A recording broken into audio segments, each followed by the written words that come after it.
రాష్ట్రాన్ని ప్లాస్టిక్ రహితంగా తీర్చిదిద్దాలనే సంకల్పానికి పరిపాలనకు కేంద్ర బిందువైన సచివాలయం నుంచే తొలి అడుగు పడింది. ఒకసారి వాడిపడేసే ప్లాస్టిక్ను రాష్ట్ర సచివాలయంలో నిషేధిస్తూ తీసుకున్న నిర్ణయం అమల్లోకి వచ్చింది. ప్లాస్టిక్ స్థానంలో పర్యావరణానికి హాని చేయని ప్రత్యామ్నాయ వస్తువులు వినియోగించేలా అధికారులు చర్యలు తీసుకున్నారు.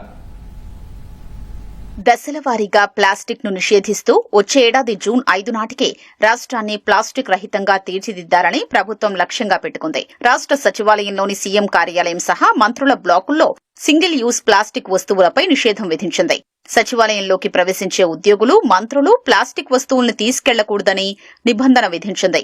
ఈ నిబంధనను పటిష్టంగా అమలు చేసేలా స్వచ్ఛాంధ్ర కార్పొరేషన్ సహకారంతో సచివాలయంలోని అన్ని బ్లాకుల్లో స్టెయిన్లెస్ స్టీల్ తో తయారు చేసిన చెత్తబుట్టల్ని ఏర్పాటు చేశారు. తడి, పొడి చెత్త, వ్యర్థాలు వేరు చేయడం సహా రీసైక్లింగ్ చేసేలా చర్యలు చేపడుతున్నారు. సింగిల్ యూజ్ ప్లాస్టిక్ క్రషర్లను అందుబాటులోకి తెచ్చారు. సచివాలయ ఉద్యోగులు ప్లాస్టిక్ బాటిళ్లు వాడకుండా ప్రభుత్వమే ప్రతి ఉద్యోగికి స్టెయిన్లెస్ స్టీల్ తో తయారు చేసిన వాటర్ బాటిళ్లను ఉచితంగా అందజేసింది. మంచినీళ్ళు బాటిల్స్ ఒకటి ప్లాస్టిక్ బాటిల్స్ ఉంది.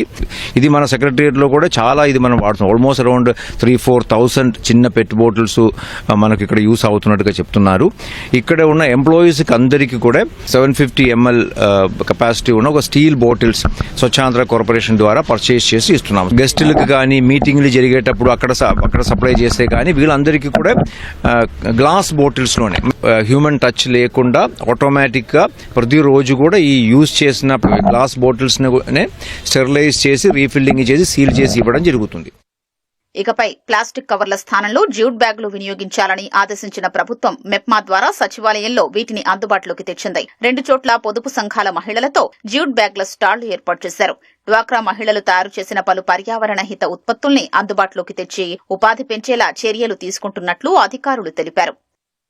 మహిళలు మనకి మెప్మా తరపున సుమారు ఒక 23 లక్షల మంది మహిళలు ఉన్నారండి.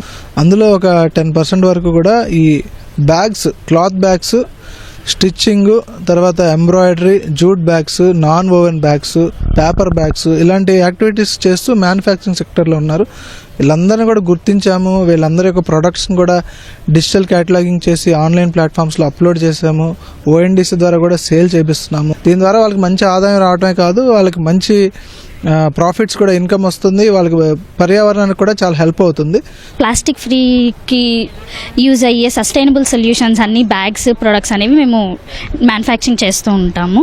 మాకు అనేది విడిగా రీటైల్ స్టోర్స్ అనేవి ఏమీ లేవు. ఎప్పుడైనా సరే ఇలా సీఎం గారు, మెప్మా ఎండీ గారు ఇలా మాకు అవకాశాలు ఇస్తూ ఉంటారు. ఆయన ప్రోత్సహించడం వల్లే మేము ఈ రోజు ఇక్కడ దాకా సెక్రటేరియట్లో మేము స్టాల్ పెట్టడానికి వచ్చాము. మనకి వేస్ట్ నుంచి వెల్త్ జనరేట్ చేయాలి అన్న కాన్సెప్ట్తో చేసిన ఇది కాబట్టి ఏంటంటే ఈరోజు ఇక్కడ అన్ని తగ్గించి ఇవ్వటం జరుగుతున్నది. ఇది ఇంకొక 15 days ఉంటుంది సార్. ప్లాస్టిక్ నిషేధం సెప్టెంబర్ 1 నుంచి రాష్ట్రంలోని అన్ని విభాగాధిపతుల కార్యాలయాల్లో అమలు చేయనున్నారు. ప్రభుత్వ సంకల్పానికి ప్రజలంతా సహకరించాలని అధికారులు కోరారు.